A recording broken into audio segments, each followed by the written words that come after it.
My name is Jacob Mercer. I'm the Assistant Director of International Student and Scholar Services here at the Center for International Studies. And Jordan Morey from the Career Center is going to be giving a presentation today on Resume Writing 101.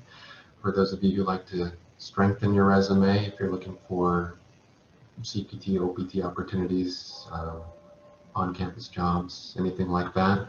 And just so you know, this time next week, so it's going to be September 29th, we're having another virtual workshop with the Career Center on finding an internship. So best practices for finding an internship for yourself. It's going to be the same time from 10 a.m. to 11 a.m. and that's also going to be recorded in case you can't make it. So Jordan, if you'd like to get started, I'll mute myself and take it from here. Yeah, thank you so much. I'm excited to talk to you guys about resumes today. So I'm going to try and share my screen here. Maybe if it will let me. Let's see. Okay. And I'm going to stop my video for the sake of the presentation. There we go. All right. And if we, I think we're going to have some time at the end for questions, I believe, if you have questions. And also feel free to type them in the chat box as we go forward. And I'm sure Jordan can address them at the end of the presentation, if you'd like to do that. Yeah.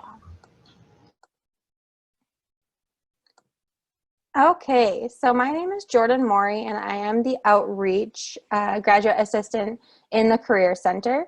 Today I'm going to be talking to you about resume writing. So I'm very excited about that. And I would ask that if possible, if you could put in the chat your first and last name or your email address. We're just trying to take attendance so that we can keep some data collection to try and improve our services in the future. And then I can kind of grab those from the chat after we're done here. And yes, any questions can go in the chat and we'll have some time for questions at the end, just so that we can make sure we get to all of the material there. So the first thing that we're going to talk about is the purpose of a resume. So the purpose of a resume is to obtain an interview. It's required to apply for jobs or internships on Handshake. And it's also an opportunity to showcase your KSAOs, as we call them, experience and accomplishments.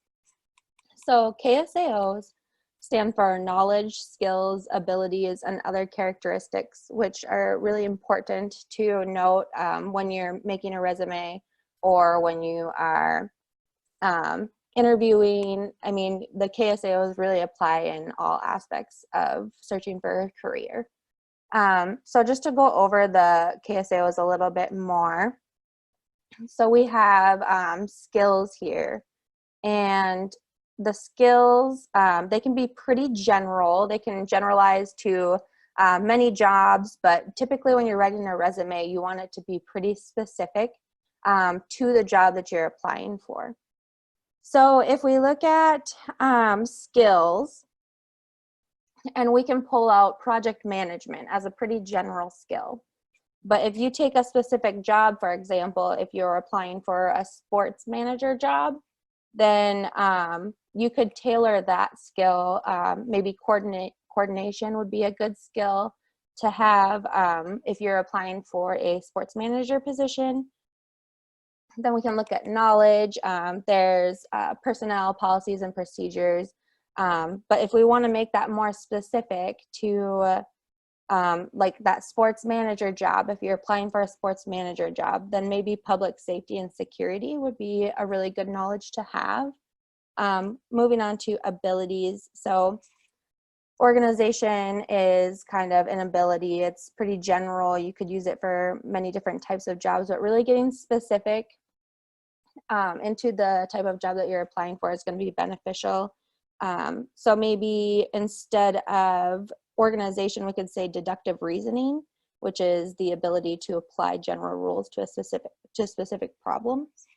And then we have other characteristics. A lot of other characteristics are going to entail personality. So if you have, for example, you're extroverted, which is going to apply to, and be beneficial to many jobs. But if you really want to get more specific, if we're looking at that sports manager position, then being attentive could be a really good descriptor.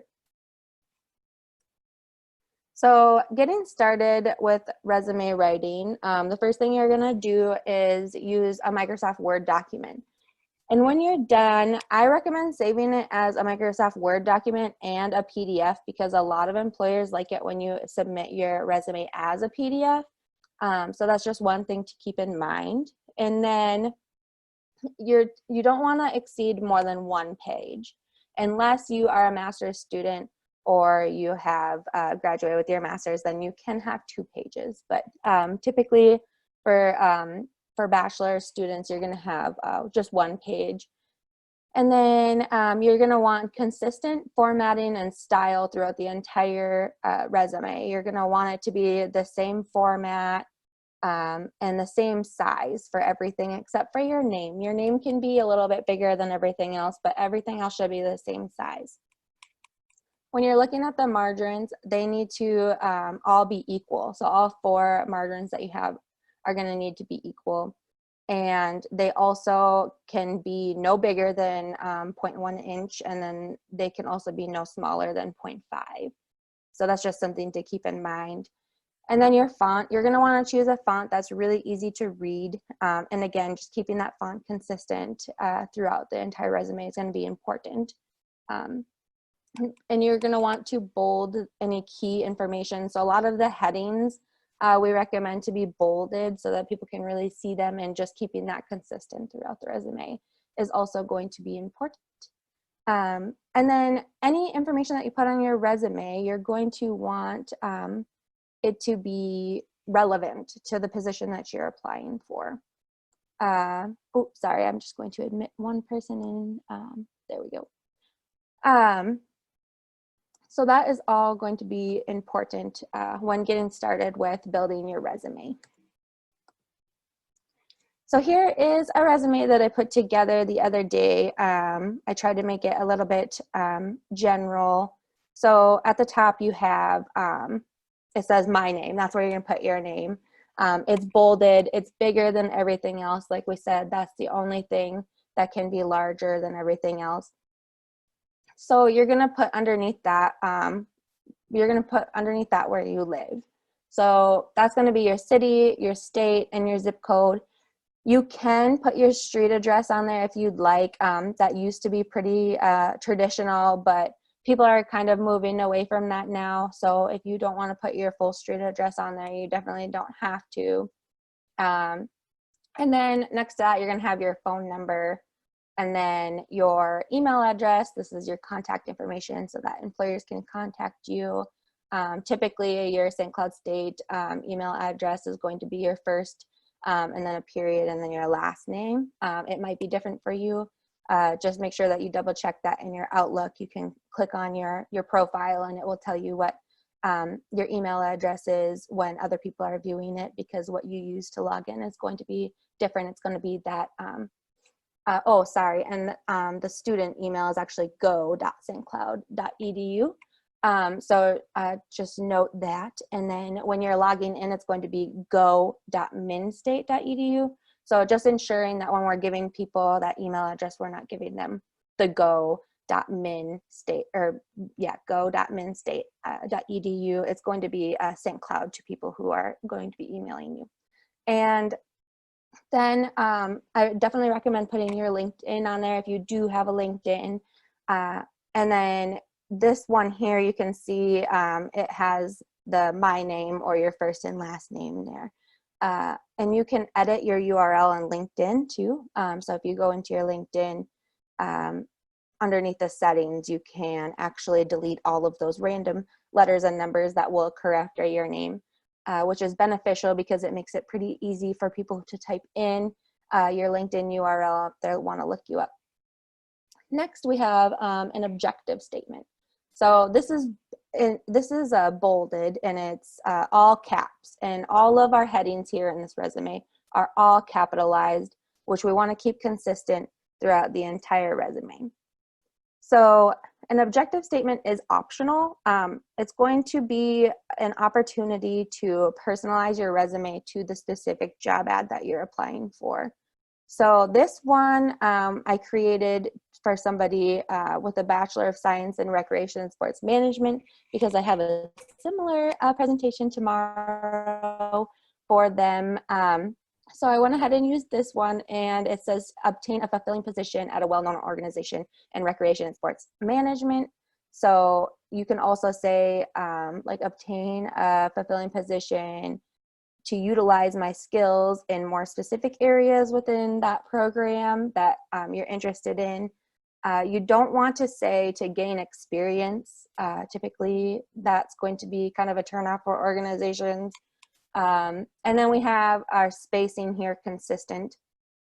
So next is going to be your education. Anybody who is in colleges, typically, especially right out of college, you want your education to go first. It's probably going to be the most relevant, especially fresh out of there. After you do get into the workplace, after you've been there for a while, your experience will probably end up going before your education. But for now, it will probably be coming first. So you're going to have the full degree name here. So it says Bachelor of Science in Recreation and Sports Management. So you want to make it clear what type of bachelor degree it is, and your major there. Then you're going to put the university that you obtained that education from, along with the date on the right-hand side. You don't have to put the dates on the right-hand side. I recommend it just because it kind of fills out the paper a little bit more nicely, so everything's not just kind of crammed there onto the left side. And then you can put any highlights from your education below. You can put your GPA on there, which we typically recommend if it's 3.2 or above. You can put it on there, you know, if you want to, and it also probably depends on what field you're into and what other people are typically have within that field. So then below that we have experience. Again, that heading is going to be all caps, and then on the right side there we're going to have the dates. Now, what's different about your experience dates and your education dates is for your education date, you're going to put the month and the year that you are going to graduate or anticipated to graduate. And if you have not graduated yet, you'll still want to put that anticipated graduation date, and you don't need to put the word anticipated. So you'll just have it like that. And then your experience is going to have your start date there, the month and the year, and then it's going to go to the end date or current if you are still currently working there. And your experience is going to go in reverse chronological order, which is going to be, so your start date here, August 2019, is going to occur after the start date of this experience down here, which is August 2017. So it's just going to be reversed that way. The only real exceptions to this are, say, this fitness center attendant position. If you had started here later, if this start date was later than this start date up here, but you are still currently working at this position and not at this position, this one has ended, then that one can go ahead and jump up there because you want them to see that your current experience first. Also, sometimes you can move it around a little bit if you would like to, but you really want to have a rhyme or reason for it. There needs to be a pattern for sure. So, and most employers are used to that reverse chronological order, so they're going to appreciate that one. So we do suggest it. Now, if you jump down to volunteering, again, it's all caps, and then we have, for example, we have the position here underneath that, and then we have those dates on the side again. And then underneath the position, you're going to put where you obtained that experience or volunteer experience from, along with the town and state there. you're going to want to have 3 to 5 bullet points underneath that highlight the KSAOs that we were talking about, those knowledge, skills, abilities, and other characteristics, or your experience and accomplishments. So you just want to have like 3 to 5 bullet points that really explain and prove that you did get those skills from that position. And again, everything, if you're applying for something in recreation and sports management, you want to have experience that is going to be related to that. So we're only putting experiences that relate to that, and these bullet points are really just showing how it relates to the position that you're looking for. And then down here we have activities. You can also put accomplishments. So we just have them listed there. You can list some more if you would like, and put the date there again. So here are some other additional or optional headings that are available. You can put any technical or computer skills that you may have obtained, key training and skills, languages, study abroad or international experiences, any military experience, and volunteering. Oh, sorry, I'm just going to admit a couple more people here. There we go. All right. So those are some additional headings that you can have.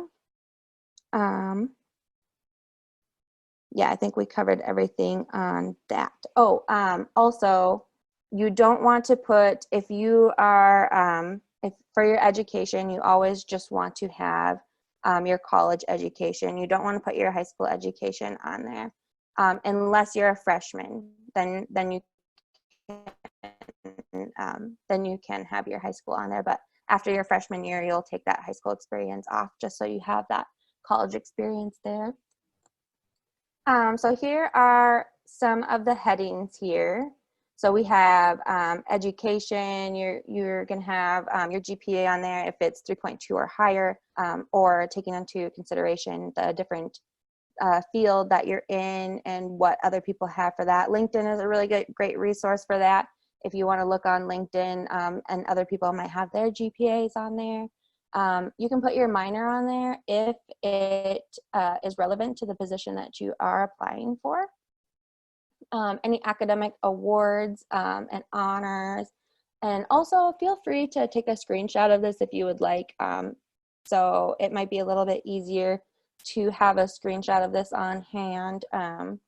And then any related certificates, scholarships, international experiences, licensures, related training and skills, or a thesis or senior project. And then we have your experience. So a lot of people look at experience and they only put their paid experience on there, and you can put any volunteer work or anything that you didn't get paid for underneath experience. That is totally acceptable.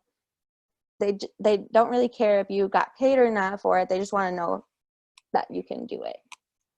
So you can put summer part-time jobs on there, any internships, campus involvement is great, self-employment, volunteer work, clinical work, practicum work. And then we move on to activities and accomplishments. So you have your awards, volunteering can also go under there. It really depends. If you have a lot of things underneath your experience in your resume, then maybe putting a volunteer position into activities and accomplishments would be great. But if you feel that your experience section is kind of lacking, that's going to be the bulk of what these employers are looking for. So you want to try and get that filled. So if you don't have a lot there, then maybe consider moving some of that volunteer experience into the experience section itself. So then we have training completions, also leadership experience, and memberships, organizations, and related experience and skills. So when we are using those bullet points to describe how our experience pertains to the job that we're applying for, we're going to use something called who logic. So the W stands for what. It's asking, what did you do? And then the H stands for how. How did you do it? And the O stands for outcome. What was the outcome of the situation? So if we look at a team leader, for example, we want to showcase one thing that we did that is really relevant to a position that we're applying for. Maybe we're applying for a management position. We want to go up one level from that team lead position. So one thing that we can showcase is what we did. And what we did in this scenario is I managed a team of 10 direct report professionals. How did you do that? By using organization and time management. And what was the outcome of that? It led to 90% of performance feedback and satisfaction rates. So it's really good to point out the situation, how you handled it, and what the outcome of that was. So this is going to really help the employers understand your knowledge, your skills, your abilities, and other characteristics, your experience, and everything that's going to pertain to the job itself that you're applying for. So I want to try something so that you guys aren't just having to listen to me talk the whole time. I want to try putting you guys into breakout rooms. Oh, I might not have that option. I wanted to try and put you guys into breakout rooms and give you a scenario and see if you could come up in groups with one who statement. Jacob, I'm not sure if you have the ability to put everyone into a breakout room. Yeah, looks like I do. Okay. Is that something you're interested in doing? Yeah, that's fine. Let's perfect. do that. Okay. So the scenario is, if you would like to screenshot this page too for reference as well, that's totally fine. So the scenario is you're applying for a sales position. Using who logic, how can you show this employer that you can either sell phones or make customers happy? All right, so breakout rooms now? Yeah, absolutely. Okay. Okay, and then so maybe 5 minutes. We'll say 5 minutes for this.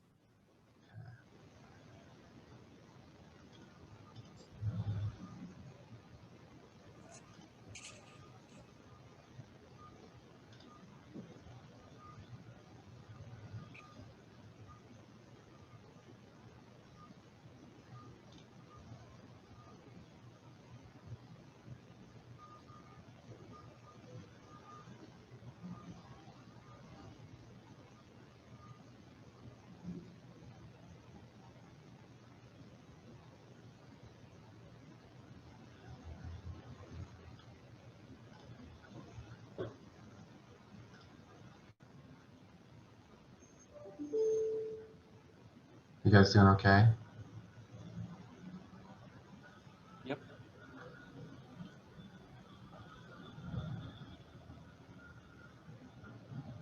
Did you have any questions about what Jordan was asking to do?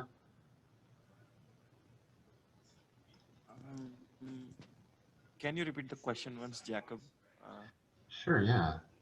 I think she had wanted you to create a sentence using that WHO logic, the what, the how, and the objective, or the outcome, rather, um, for a position where you were selling, I think, cell phones. Okay.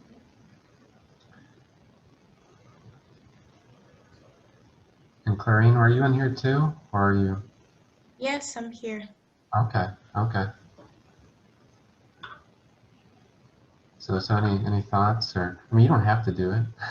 No pressure. But I'll just kind of leave you to your own devices here.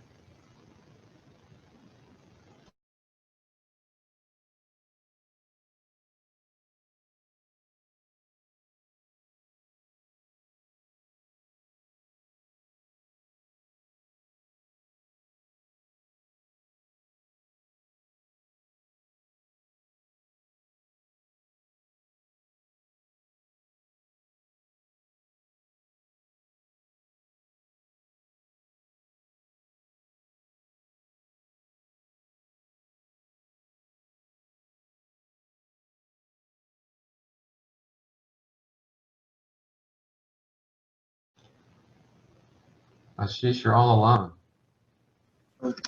Uh, yep. I think Hussein left the breakout room. I'm so sorry. You must be lonely. No, I'm fine. Um, yeah. So it's okay if I just write the or use the WHO thinking alone, right? Yeah, I think that's okay. Did you have any questions about it? Yep. So far no, but so the scenario is about a sales inquiry, right? If I Yeah. remember it right. Okay. Yeah. Yeah. All right.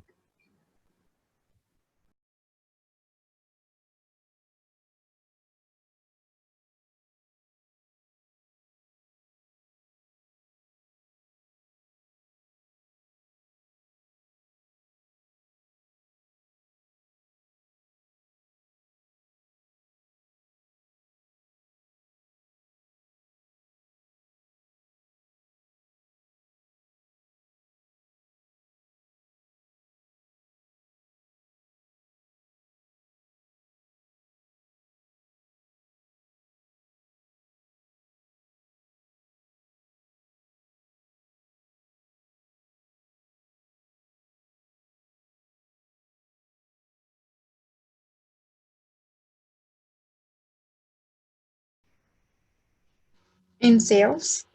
Oh, well, in any area. Um, yeah, I used to work for concessions Oh, at okay. customer service. Yeah. Do you mind if I ask what your program is? It's computer science. Oh, okay. Cool. We're going to be talking about skills here in a little bit. So maybe you could think about how your skills from working in the concessions area could transfer to that program. Sorry, I didn't get your question. Oh, sorry. What was that? Could you repeat the question again? Yeah, maybe you could think about how working in the concession.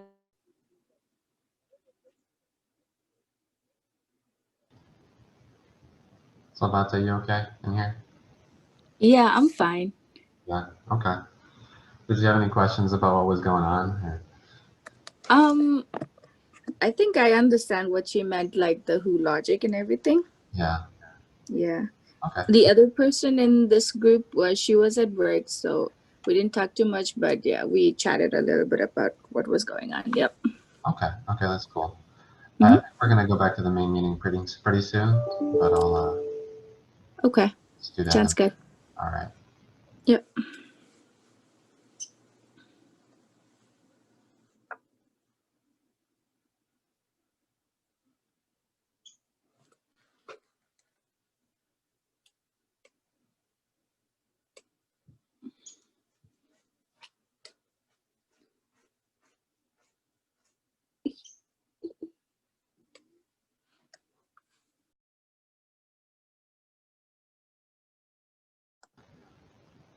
We ready to reconvene? Yeah, yeah. All right. I'm going to try and share my screen here again. Okay.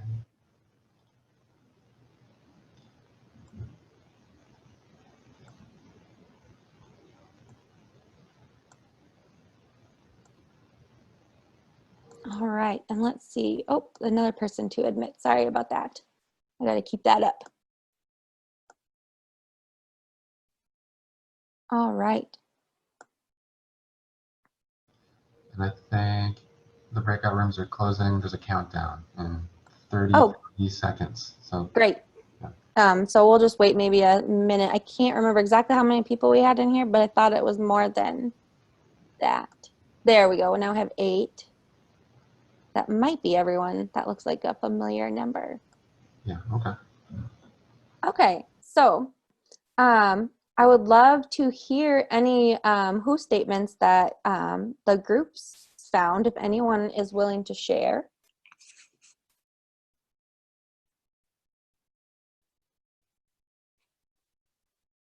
If not, that's okay. We can move on as well. So yeah, we'll go ahead and move to the next slide then. So I wanted to jump back to this resume again, just to look at the bullet points that we have here. Again, we're going to want to have 3 to 5 of these bullet points, showcasing the knowledge, skills, abilities, and other characteristics. It's really looking at, we have that what, your situation that you were presented with, and then that how, the H, that's going to be how you reacted to that situation, how you handled it, what action did you take, and then that outcome is going to be the result and the company is going to want to sorry, I'm going to admit another person here. Oh, sorry about that. So I wanted to take a look at these experiences here, and do you think anyone could tell me for this first bullet point, actually here, I'll do the first bullet point here just so we can get in the groove of it.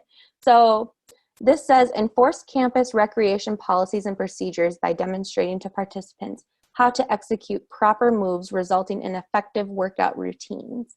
So enforced campus recreation policies and procedures, that's going to be the what. What did you do? I enforced campus recreation policies and procedures. And then how did you do it? By demonstrating to participants how to execute proper moves. And then what was the outcome? Resulting in effective workout routines. So if we go down to this next one, tended to emergency situations by clearing the space, assessing the participant, and taking procedural action that lessened the injury. Can anyone tell me what the W, the what stands for, the situation? Can anybody look at this sentence and tell me what the situation is? And you could go ahead and just unmute yourself, or you could also put it in the chat if you would like.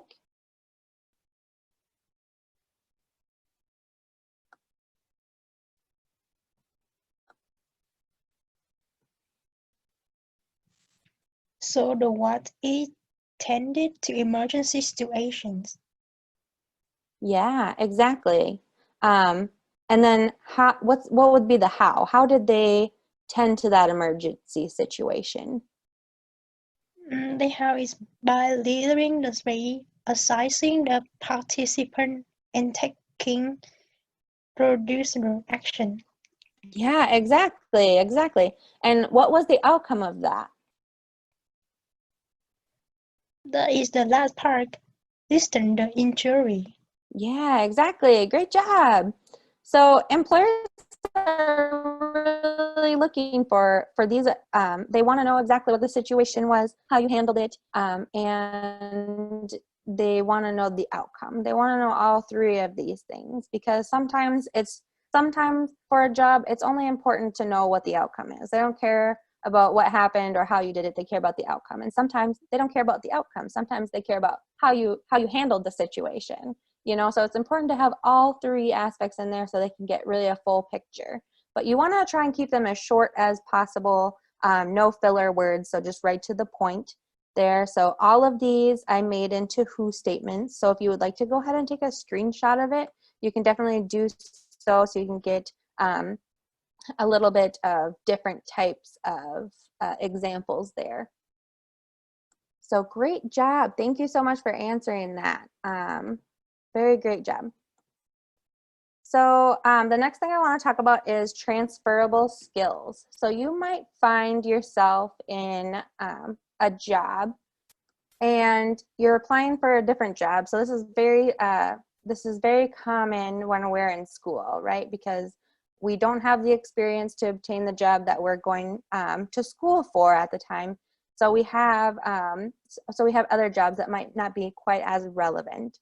So we want to take those skills out of that job. We might not have the exact experience that they're looking for, but we can actually take skills from one job and transfer it to skills that that are in a different job ad. So I have another little activity here.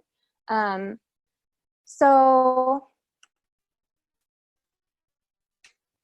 the example is Corinne is currently a cashier and is applying for this administrative job ad she found. So she's currently cashiering, let's say maybe at a grocery store she's cashiering, and she's applying for this administrative job. Can anybody think of transferable skills that we can pull out of this job ad that she could probably possibly have from cashiering? Customer service. Yeah, exactly. That's a great one. Does anybody have any other ones? And also feel free to drop them in the chat.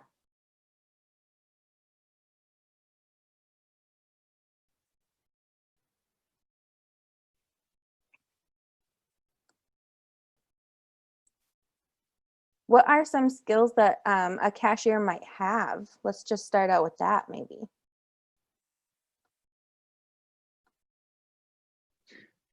Public speaking. Public speaking, yeah. Accountability. Yeah, good one. Great job. So let's look at the type of transferable skills that we could pull out here. So we have multitasking. You know, when you're cashiering, you're multitasking, you're talking to the guest, and you're also ringing things up and putting them in a bag. You're having to go pretty quickly. So time management is a good one. And then organizational skills. So when you're bagging groceries at a grocery store or cashiering anywhere, when you're putting items into a bag, you're having to organize them in a way so you know the eggs are on top so they're not breaking when that guest gets home, or making sure that raw meat is put into a different bag. So they might want to know how your organization skills are, because if you're working in an administrative job and you're filing, then you're going to want to be able to organize. So then we have some other skills here. Effective communication. I think somebody brought up public speaking, which is a great point, especially if you're, you know, answering phones. You're going to want, or if there's in a reception area, there's a lot of guests, and you have something to tell all of them. So yeah, great job, everyone. So here's a few things that are not on a U.S. resume. So we have age and gender, marital status, race and ethnicity, and your home country. And then we also have your immigration status, photograph, religion, English as a language skill, international permanent address, and your TOEFL or SAT scores. So if you want to screenshot that, feel free. I'm going to go over a couple things for cover letters really quick. So you want to attach a cover letter to every resume that you have, and every resume that you have and cover letter are going to be tailored to a specific job ad. So the purpose of a cover letter is to pique the employer's interest in reading your resume, and to really get in those target skills that you want them to see that you have that are relevant to that position. So you're going to include those knowledge, skills, abilities, and others in that cover letter, any experience that you have. It's a great opportunity to explain any gaps in employment as well. Again, you're never going to say that you want to gain experience. So you, like I said, you're always going to attach a cover letter to a resume. If possible, within the job ad, if you can find the specific person and write to the specific person, that is, sorry, I'm trying to admit another person here. That is something that you definitely want to do to make it personalized. Always use Mr. or Mrs. If there's no name available, you can use human resources or talent acquisition, hiring manager. you want to keep a consistent format, so it's going to match your resume. And then it's going to be a professional business letter format. And again, we're going to change those cover letters to match the resume and the job ad. And don't forget to check for spelling and grammar errors. We do have the Right Place as a resource. That's wonderful. They can help with that. So your first paragraph of your cover letter is going to include the position title that you're applying for, anybody that referred you or how you found them. They really like to know that information. Express your interest in the position, make it clear that you are interested in obtaining that position. Explain your interest in the organization itself. So going and finding values of theirs that match your values, maybe their mission statement, which you can find on their website. You're going to explain why you're interested in the position. So that's going to be more personable. And then you're going to provide a brief background about yourself and your experience.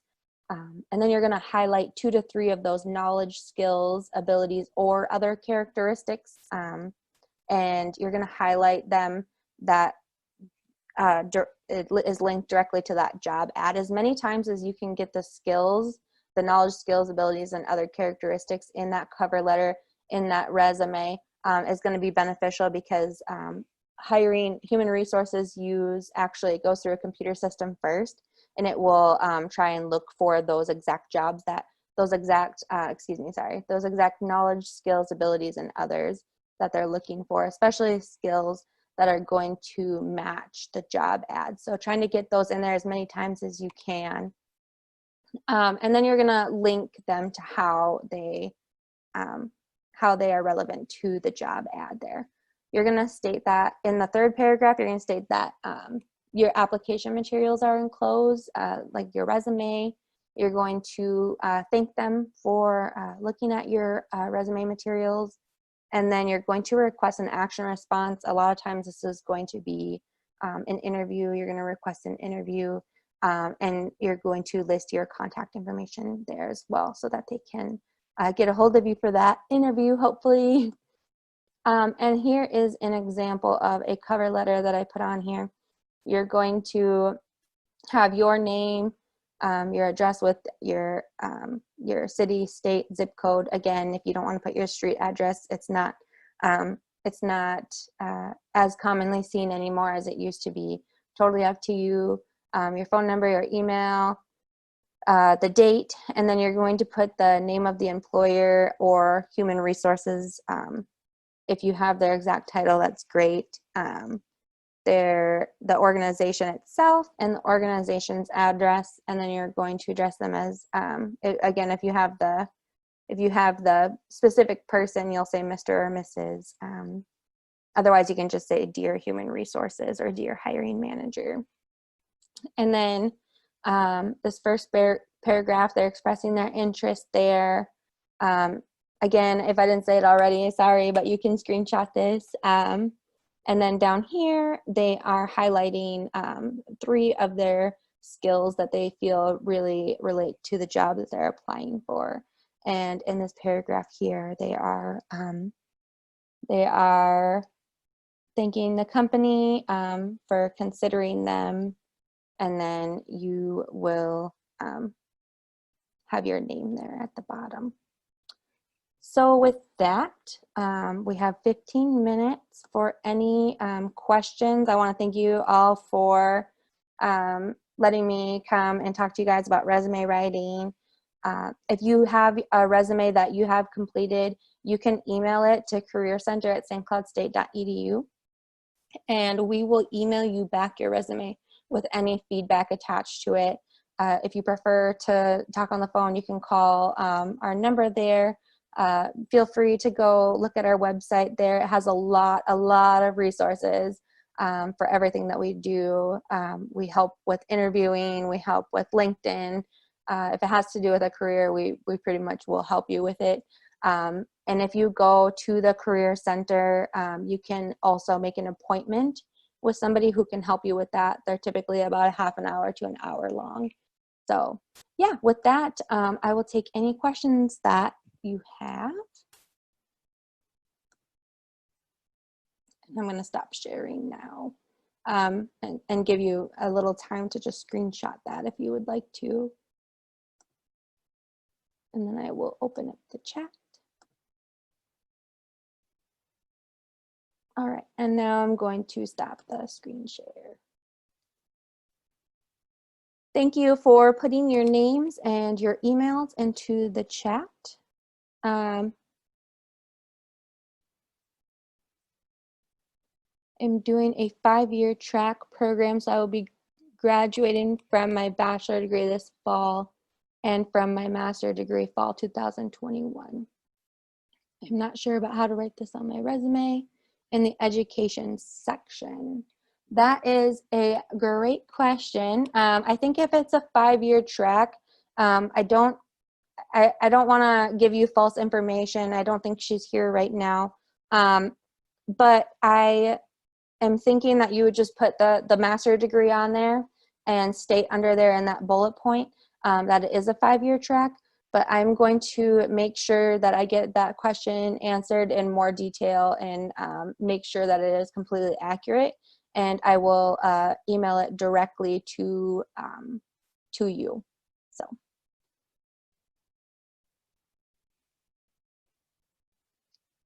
Does anybody else have any other questions? I can pull the resume back up if you want to look at it. Oh, yeah. Hi. What was that? It's Clarine. I have a question regarding the year. Like, can I put in my resume something that I did like 8 years ago, or is there any period that I need to start from, like from 5 years ago or below, or I don't know? Yeah. So I would say you can put experience in there if it's 8 years ago, and it's relevant. If it's relevant to the job that you're applying for, you definitely want it in there. The one thing that you want to keep in mind is if you have your experience there and that job from 8 years ago is there, and then you don't have any other experience till 8 years later, that might be a little bit of a red flag for employers. So as long as you have some consistent timelines in there, that's going to be really beneficial so that they like to know why you have a gap in employment there. So, and like I said, that cover letter is a really good place also to explain that gap in experience. So maybe you're going to school and you want to focus on school the whole time for 4 years. And so there's a huge gap there, but yeah, I was in school and that's why, but I was also doing all of this other stuff. So if you're in activities, that's a really great place to put that as well. Sometimes activities can actually go into experience if they're relevant to the job that you're applying for. So anything that you can do to keep that timeline kind of flowing really smoothly is going to be more beneficial than not doing so. But again, if you feel that if that experience is so relevant and it's really going to highlight your skills that apply to that job, then I would definitely put it down. And then in that cover letter, just make sure that you, if there is a gap there, that you explain why there is a gap there. That's a really good question. Did that answer your question okay? Thank you. Yes, thank you. Perfect. Okay, here's a question from the chat. On a cover letter, why are we recommended to not write about wanting to gain experience from the job? So you could do that maybe with an internship, but I still wouldn't even do that. You really want to make it personalized. You know, you want to also explain to the organization how you're going to benefit their organization. So you want to reflect on how you're going to help the organization. For a job, you especially would not want to put gaining experience because they are looking for somebody who is going to be loyal to their company and they're going to stay with that company. So if you put gain experience to them, maybe it feels like you're just coming here to get the experience from us and then you're going to leave. The process of hiring someone is really expensive, especially if you're hiring externally and you're not hiring within the company. You're not hiring somebody who already works within your company. So they definitely want to make sure, especially if it's a job and not an internship, a job, they're going to want to make sure that you're in it for the long haul, that you're going to be there.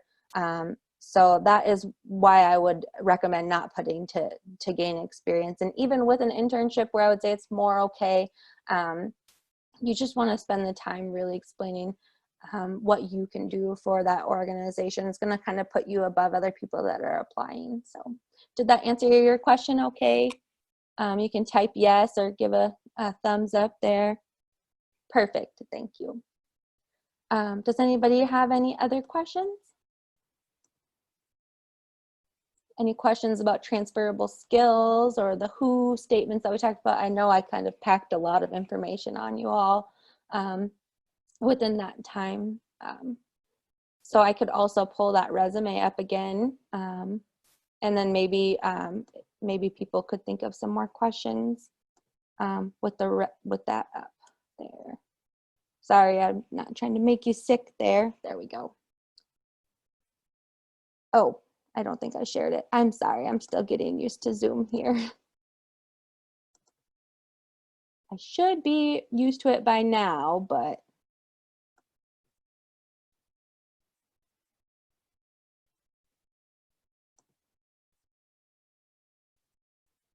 there we go. Okay, and then we'll pull our chat back up. So yeah, just looking at this, if you have any questions about it, let me know, put it in the chat. And like I said, you can always email the Career Center at stcloudstate.edu. You can make appointments right on that website there. So.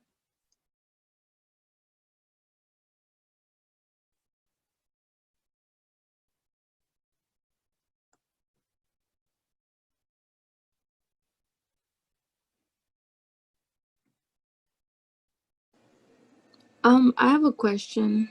Yeah. So like about the bullet points under each heading, is there like a minimum we have to write or does it depend? Above the bullet points or like the bullet point itself? The bullet point itself for like each heading. Say like, so you've written like 3 bullet points for experience, for like, you know, volunteering and everything. Yeah, so down here you see like activities. We don't really have a description there, but experience, you definitely want to have those bullet points.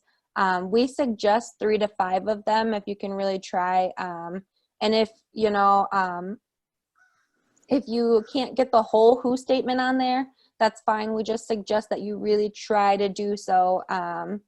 Numbers are really great for the outcome. If you can produce any numbers, like I had that 90% satisfaction, performance feedback satisfaction.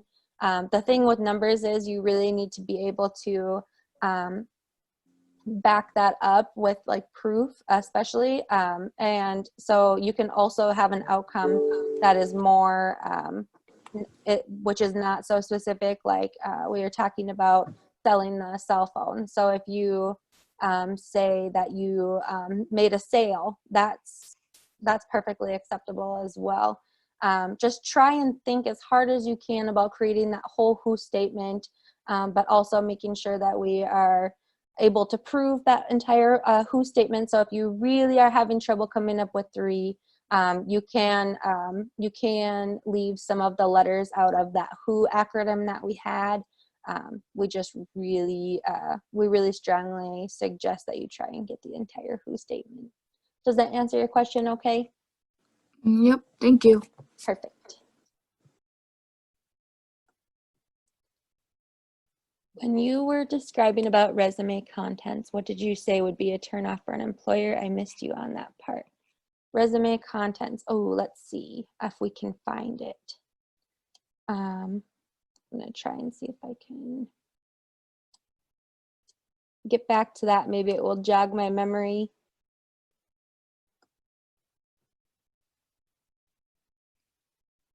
Maybe it was to when you put that you wanted to gain experience.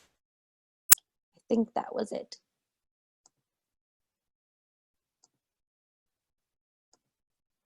I think that was it too. Okay, perfect. Yeah. I just wouldn't put that you want to gain experience because you don't want to make it seem like you're just there to get the experience and run. They, especially for a job, they want somebody who's going to stay. An internship, you could potentially put it if you really want to. I still don't suggest it, because if you put how you're going to benefit the organization, and they see, let's say they have two resumes, and one of the objective statements says, I want to gain experience in such and such for an internship. Yeah, okay, that's understandable. But then if you get another resume and it says, I want an internship, I want to utilize my skills to help push Verizon, let's say, as a company forward. I want to impact Verizon with my time there. Who do you guys think, what resume would they maybe pick? Do you guys know what resume you would pick?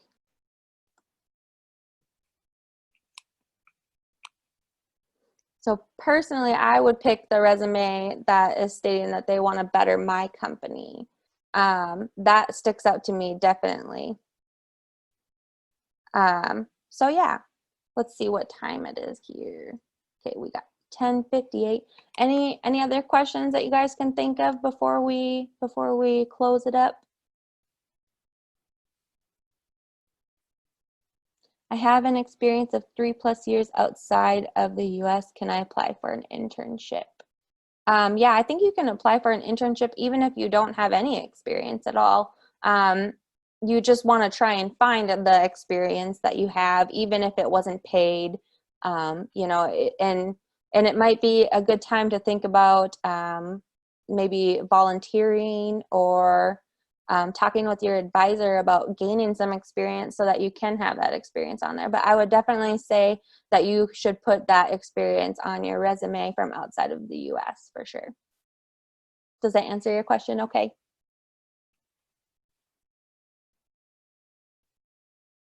Okay, perfect. All right.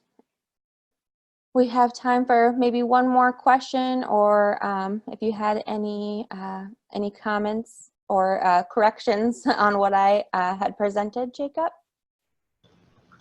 I have a quick question for you. Yes, hi. So I'm the one who sent the question about the 5-year track program. Yeah. So are you going to send me an email about that? Yes, I'm going to email you with a more accurate answer. What I did say was that I think that if you just put a master degree on there, and then underneath on the bullet points like we have here, if you say that it was a 5-track, I'm thinking that that's what you're going to do, but I do not know for sure. I've never had that experience before, so I definitely want to consult with people who do know about that in the Career Center, and I want to make sure that I get you a detailed answer here today. So sounds good. Thank you so much. Yeah, absolutely. Yep. Jordan, thank you so much for this presentation. I have one really quick question. I don't know if you covered it, but is like general rule, a 1-page resume, do you want to put it all on that one single page? Is it okay if it's 2, if the student has a lot of experience? So we definitely recommend cutting it down to 1 page. Employers typically, a regular sized company is going to get 250 applications, and first it's going to go through the computer system, and it's going to see how it's going to search for your keywords on there. It's going to search for how many keywords that you have in your resume that they're looking for. And after they go through that process, they might have other processes, but at the end, the human resource expert is probably going to look at about 10 resumes, or give or take, and they typically look at it for not very long. They look at it for maybe like 10 seconds. And they weed out resumes that way as well, based on just looking at that. So if there's 2 pages worth, you're probably more likely to have your resume not looked at, because they're just going to be scanning them. That's just how they do that. But yeah, if you do have a master's degree, you can have 2 pages. I just want to make that clear. For 2 pages, you can have a master's degree. So. All right. Yeah. Thank you. Yeah, that's very useful. And just a quick announcement, everyone, while you're here, I said at the beginning of the presentation, I'll say it again, this time next week, that's going to be next Tuesday, September 29th, we're having another presentation via Zoom from the Career Center about finding an internship, just best practices for finding that internship. It'll be from 10 a.m. until 11. You can expect an announcement about that on the CIS Weekly Bulletin, and I'm going to send an email about that to the international listserv as well. Jordan, thank you so much. And if you all have any other follow-up questions, you can email her. Yeah, absolutely. And you can also email me, and I can make sure your questions get to the right place. Yeah. Everyone, Thank you. Thanks again for having me. Bye. thanks.